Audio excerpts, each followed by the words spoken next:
ಎಲ್ಲರಿಗೂ ನಮಸ್ಕಾರ. ನಿನ್ನೆ ಪಂದ್ಯ ರೋಚಕವಾಗಿ ಸೋತ ಬಳಿಕ ಬೆಂಗಳೂರು ಬುಲ್ಸ್ ತಂಡ ಕಾನ್ಸ್ಟೇಬಲ್ನಲ್ಲಿ 7ನೇ ಸ್ಥಾನದಲ್ಲಿದ್ದಾರೆ. ಸೊ ಇನ್ನೂ ಎಷ್ಟು ಪಂದ್ಯ ಗೆಲ್ಲಬೇಕು ಪ್ಲೇ ಆಫ್ಸ್ಗೆ ತಲುಪೋದಕ್ಕೆ, ಹಾಗೆಯೇ ಟಾಪ್ 4 ಹೋಗೋದಕ್ಕೆ ಇನ್ನೂ ಕೂಡ ಚಾನ್ಸ್ ಇದೆಯಾ ಅಂತ ಸಣ್ಣದಾಗಿ ಡೀಟೇಲಾಗಿ ಈ ವಿಡಿಯೋದಲ್ಲಿ ನೋಡೋಣ. ಅದಕ್ಕೂ ಮೊದಲು ಚಾನಲ್ಗೆ ಹೊಸಬರಾಗಿದ್ದರೆ ದಯವಿಟ್ಟು ಸಬ್ಸ್ಕ್ರೈಬ್ ಮಾಡಿ. ಬನ್ನಿ ವಿಡಿಯೋನ ಪಟ ಅಂತ ಸ್ಟಾರ್ಟ್ ಮಾಡೋಣ. ಸೊ ನಿನ್ನೆ ಮತ್ತೊಂದು ಟೈ ಬ್ರೇಕರ್ನಲ್ಲಿ ಬುಲ್ಸ್ ತಂಡ ಸೋಲನ್ನಪ್ಪಿದ್ದಾರೆ. 3 ಟೈ ಬ್ರೇಕರ್ಗಳನ್ನು ಈ ಸೀಸನ್ನಲ್ಲಿ ಬೆಂಗಳೂರು ಬುಲ್ಸ್ ಆಡಿತ್ತು. 3ಕ್ಕೆ 3 ಕೂಡ ನಿನ್ನೆ ಪಂದ್ಯ ಸೋತ ಬಳಿಕ ಸೋತಂತಾಗಿದೆ. 3ಕ್ಕೆ 3 ಟೈ ಬ್ರೇಕರ್ಗಳನ್ನು. ಸೊ ಟೈ ಬ್ರೇಕರ್ ನಮಗೆ ಲಕ್ಕು ತಂದು ಕೊಡ್ತಿಲ್ಲ, ಹಾಗೆಯೇ ಪಾಯಿಂಟ್ಸ್ ಟೇಬಲಲ್ಲೂ ಕೂಡ ನಾವು ಮೂವ್ ಆಗ್ತಾ ಇಲ್ಲ ಅಂತಲೇ ಹೇಳ್ಬೋದು. 7ನೇ ಸ್ಥಾನದಲ್ಲಿದ್ದ ಬುಲ್ಸು ನಿನ್ನೆ ಪಂದ್ಯ ಸೋತ ಬಳಿಕ ಏನೋ ಪೊಸಿಷನ್ನಲ್ಲೇನೂ ಬದಲಾವಣೆ ಆಗಿಲ್ಲ, ಆದರೆ 7ನೇ ಸ್ಥಾನದಲ್ಲೇ ಉಳ್ಕೊಳ್ತಾರೆ. ಆದರೆ 11 ಗೇಮ್ ಆಗಿರೋದ್ರಿಂದ ಕೆಳಗಿರೋ ತಂಡಗಳೆಲ್ಲ 9-10 ಪಂದ್ಯ ಅಷ್ಟೇ ಆಗಿರೋದು. ಅವರೇನಾದರೂ ಗೆದ್ದರೆ ಬುಲ್ಸನ್ನು ಓವರ್ಟೇಕ್ ಮಾಡೋ ಚಾನ್ಸಸ್ಗಳು ಇರುತ್ತೆ. ಸೊ ಹಾಗಾಗಿ ಮುಂದೆ ಉಳಿದ ಪಂದ್ಯಗಳೆಲ್ಲ ತುಂಬಾ ಇಂಪಾರ್ಟೆಂಟು. ಇನ್ನು ಮೊದಲನೇದಾಗಿಯೇ ಟಾಪ್ 4ಗೆ ಬರೋದಕ್ಕೆ ಇನ್ನೆಷ್ಟು ಪಂದ್ಯ ಗೆಲ್ಲಬೇಕಾಗ್ಬೋದು ಅಂತ ನೋಡೋದಾದರೆ, ಇನ್ನು ಬೆಂಗಳೂರು ಬುಲ್ಸ್ಗೆ ಉಳಿದಿರೋದು ಕೇವಲ 7 ಪಂದ್ಯ. 7 ಪಂದ್ಯದಲ್ಲಿ 5 ಅಥವಾ 6 ಪಂದ್ಯ ಇವಾಗ ಗೆಲ್ಲಲೇಬೇಕಾಗುತ್ತೆ ಅಂತ ಅನಿಸ್ತಾ ಇದೆ. ಕರೆಂಟ್ ಸಿನಾರಿಯೋ ನೋಡ್ತಾ ಇದ್ದರೆ ಅಟ್ಲೀಸ್ಟ್ 5 ಆದರೂ ಗೆಲ್ಲಬೇಕು ಅಂತ ಸ್ಟ್ರಾಂಗಾಗಿ ಅನಿಸ್ತಾ ಇದೆ. ಮೇಲಿರೋ ಟೀಮ್ಸ್ ಎಲ್ಲ ಇವಾಗಲೇ 8-6 ಪಂದ್ಯಗಳನ್ನೆಲ್ಲ ವಿನ್ನಾಗಿ ಆಗಿದೆ. ಬುಲ್ಸ್ಗಿಂತ 2 ಪಂದ್ಯ ಕಡಿಮೆ ಕೂಡ ಆಡಿದ್ದಾರೆ ಅವರು. ಸೊ ಹಾಗಾಗಿ ಬೆಂಗಳೂರು ಬುಲ್ಸ್ಗೆ ಇವಾಗ ಅನಿವಾರ್ಯ ಪರಿಸ್ಥಿತಿ ಎದುರಾಗಿದೆ ಅಂತ ಹೇಳ್ಬೋದು. 4-5-6 4 ಪಂದ್ಯ ಗೆದ್ದು ಟಾಪ್ 4ಗೆ ತಲುಪಬೇಕು ಅಂದರೆ ನಾವು ಹೇಳೋ ಥರನೇ ಆಗಬೇಕಾಗುತ್ತೆ.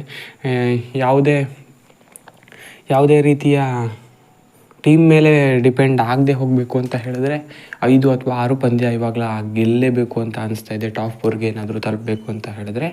ಟಾಪ್ 4 ಅಂತ ಯಾಕೆ ಹೇಳ್ತಾ ಇದ್ದೀನಿ ಅಂದರೆ, ಈ ಹಿಂದಿನ ಹಲವಾರು ವೀಡಿಯೋದಲ್ಲೆಲ್ಲ ತಿಳಿಸಿದ್ದೀನಿ ಈ ಬಾರಿಯ ಪ್ಲೇ ಆಫ್ಸ್ ಮಾದರಿ ಹೇಗಿದೆ ಅಂತ.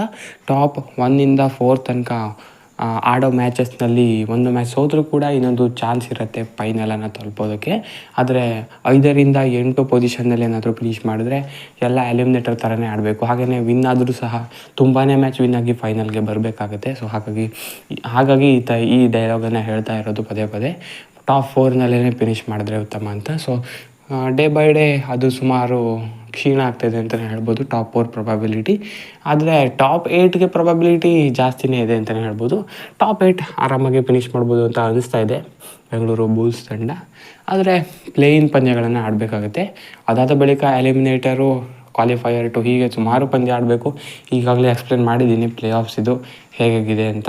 ಸೊ ಅಷ್ಟೊಂದು ಪಂದ್ಯ ಆಡಿ ಫೈನಲ್ಗೆ ತಲುಪಬೇಕಾಗುತ್ತೆ. ಮಧ್ಯದಲ್ಲಿ ಒಂದೆರಡಾದರೂ ಮ್ಯಾಚ್ ಸೋತ್ವಿ ಅಂತ ಹೇಳಿದ್ರು ಕೂಡ ಫೈನಲ್ಗೆ ಹೋಗೋದಕ್ಕಾಗೋದಿಲ್ಲ, ಎಲಿಮಿನೇಟ್ ಆಗ್ತಾರೆ ಡೈರೆಕ್ಟು. ಇದೇ ಕಾರಣಕ್ಕೆ ಬೆಂಗಳೂರು ಬುಲ್ಸ್ ತಂಡ ಟಾಪ್ 4 ಒಳಗೇ ಫಿನಿಷ್ ಮಾಡಬೇಕು ಅಂತ ಹೇಳ್ತಾ ಇರೋದು. ಸೊ ಈಗಾಗಲೇ ಹೇಳಿದಾಗೇ 5ರಿಂದ 6 ಪಂದ್ಯ ಹೇಗೆ ಮಾಡಿದ್ರೂ ವಿನ್ ಆಗಲೇಬೇಕು ಅಂತ ಸ್ಟ್ರಾಂಗಾಗಿ ಅನಿಸ್ತಾ ಇದೆ. ಯಾರನ್ನ ಮೇಲೂ ಡಿಪೆಂಡ್ ಆಗದೆ ಹೋಗಬೇಕು ಅಂತ ಹೇಳಿದ್ರೆ.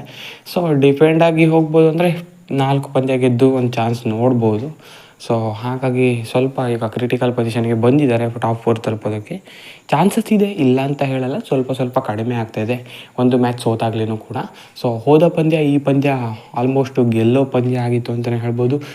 ಟೈ ಬ್ರೇಕರ್ ಏನಿದೆ ನಮಗೆ ಲಕ್ಕನ್ನು ತಂದು ಕೊಡ್ತಾ ಇಲ್ಲ.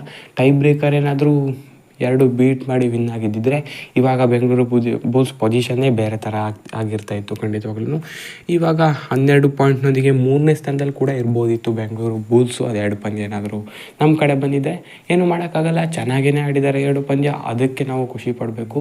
ಚೆನ್ನಾಗಿಯೇ ಆಡಿ ಸೋತಿರೋದಕ್ಕೆ. ಯಾಕಂದರೆ ಮುಂದಿನ ಪಂದ್ಯಗಳಲ್ಲಿ ಕಮ್ ಬ್ಯಾಕನ್ನು ನಿರೀಕ್ಷೆ ಮಾಡ್ಬೋದು ಇದೇ ಥರ ಆಡ್ತಾಯಿದ್ದಾರೆ. ನೆನಪಿರಲಿ ನಿಮಗೆ 4ಕ್ಕೆ 4 ಪಂದ್ಯ, 5ಕ್ಕೆ 5, 4ಕ್ಕೆ 4 ಪಂದ್ಯ ಒಂದೇ ಸಮನೆ ಗೆದ್ದಿದ್ವಿ. ಸೊ ಅದೇ ರೀತಿ ಗೆದ್ದರೆ ಇವಾಗ ಟಾಪ್ 4 ಪಕ್ಕಾ ಚಾನ್ಸ್ ಇರುತ್ತೆ. So hope for the best. ಅದೇ ರೀತಿ ಆಗಬಹುದು, ಆಗೋಕ್ಕಾಗಲ್ಲ ಅಂತ ಏನಿಲ್ಲ. ಸೊ ಪುಣೇರಿ ಪಲ್ಟನ್ ನಿನ್ನೆ ಪಂದ್ಯ ಗೆಲ್ಲೋದ್ರೊಂದಿಗೆ ಟಾಪರ್ಸ್ ಆಗಿದ್ದಾರೆ, ಟೇಬಲ್ ಟಾಪರ್ಸ್ ಆಗಿದ್ದಾರೆ. ಅವರಿಗೆ ಡಬಾಂಗ್ ಡೆಲ್ಲಿ ಕೂಡ ಕೇವಲ 9 ಪಂದ್ಯದಲ್ಲಿ 8 ಪಂದ್ಯ ಗೆದ್ದಿದ್ದಾರೆ. ಅವರಿಬ್ಬರು ಇವಾಗ ಸ್ಟ್ರಾಂಗ್ ಕಂಟೆಂಡರು ಟಾಪ್ 2ಗೆ ಇರೋದಕ್ಕೆ. ಅವರನ್ನು ಬಿಟ್ಟರೆ ತೆಲುಗು, ಯು ಮುಂಬಾ ಮತ್ತು ಹರಿಯಾಣ ಸ್ಟೀಲರ್ಸ್ ಹಾಗೆಯೇ ಜೈಪುರ್ 6 ಪಂದ್ಯವನ್ನು ಗೆದ್ದಿದ್ದಾರೆ 10-11 ಪಂದ್ಯಗಳಲ್ಲೇ. ಬೆಂಗಳೂರು ಅಷ್ಟೇ ಮ್ಯಾಚ್ ಆಡಿ 6 ಪಂದ್ಯ ಗೆದ್ದಾಗಿದೆ ಅವರು. ಸೊ ಅವರು ಕೂಡ ಸೋಲ್ಬೇಕು ಬೆಂಗಳೂರು ಟಾಪ್ 4 ಹೋಗೋದಕ್ಕೆ, ನಿರೀಕ್ಷೆ ಮಾಡೋದಕ್ಕೆ. ಅವರ ವಿರುದ್ಧನೂ ಕೆಲವು ಪಂದ್ಯಗಳಿರೋದ್ರಿಂದ ನಾವೇ ಸೋಲಿಸ್ಬೋದು. ಸೊ ತುಂಬಾ ಸಿನಾರಿಯೋಸ್ ವರ್ಕ್ ಆಗುತ್ತೆ ಇನ್ನು ಮುಂದೆ. ಸೊ ಅದನ್ನೆಲ್ಲ ಡೀಟೇಲಾಗಿ ಹೇಳ್ತಾ ಇರ್ತೀನಿ. ಅದಕ್ಕೂ ಮೊದಲು ಚಾನಲ್ಗೆ ಆಗಿದೆ ದಯವಿಟ್ಟು ಸಬ್ಸ್ಕ್ರೈಬ್ ಮಾಡಿಟ್ಕೊಳ್ಳಿ. ಕಬಡ್ಡಿ ಅಪ್ಡೇಟ್ಸ್ಗಾಗಿ ಹೆಚ್ಚಿನ ವಿಡಿಯೋಗಾಗಿ ಸಬ್ಸ್ಕ್ರೈಬ್ ಮಾಡಿ. Sports in Kannada. Thank you.